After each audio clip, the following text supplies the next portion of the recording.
So looking at the question, the opportunity that the industry, that the internet brings to the creative industries. And the key word there was, of course, opportunity.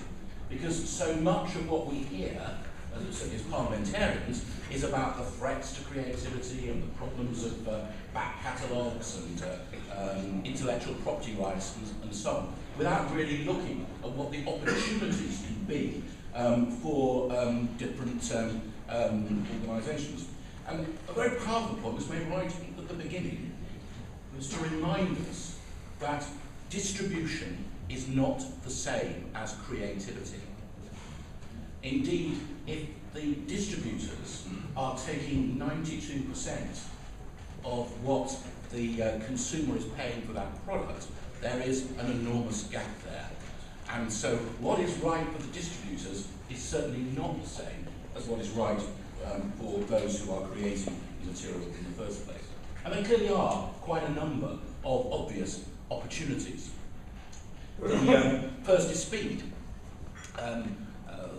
One of our presenters was Billy Bragg, who is known for many things, but in this case was there representing the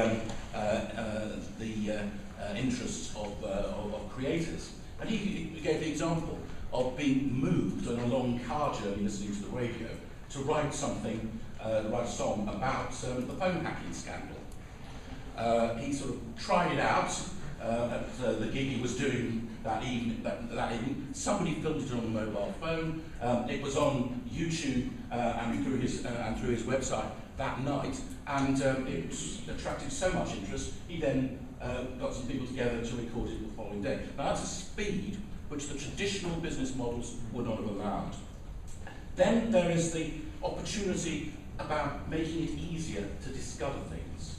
And that again is linked to pricing. Can you discover something without paying a large amount of money to discover whether or not you like it? And then there is the ease and crowdsourcing effect of recommendation and the number of the responses that you have in terms of what other people think of a particular item. But of course, this comes back to is that the existing business models for most of the creative industries no longer work. They certainly don't work as far as distribution is concerned. They are finished. That may be very bad news if you happen to own one of those distribution businesses.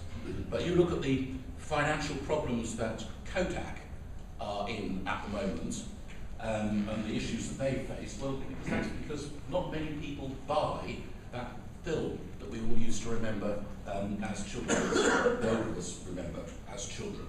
I came across an old camera the other day.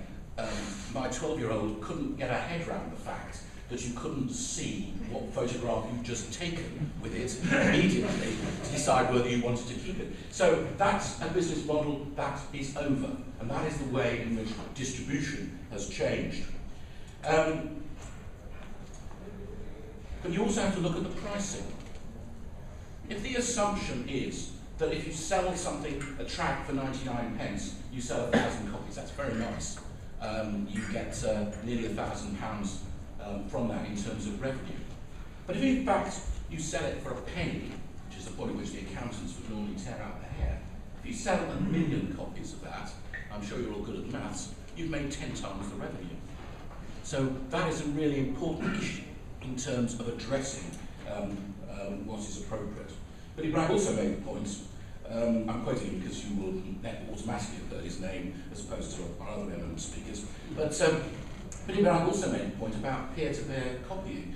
He doesn't see much point in arresting Billy Bragg fans for listening to his music, and I can see him understand his point. I understand there aren't quite as many of them as there once used to be, so this is really an important position. But the principle which should underline this is that if somebody is making money out of the distribution process, then the creators of the original content should be getting some of that revenue. And I think the debate that we're going to focus on over the next few years is what is that proportion, what is the amount of that that goes into it.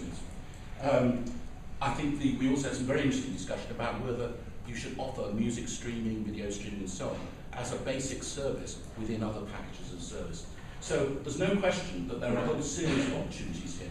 The question is, are we only listening to those who see all this as a threat?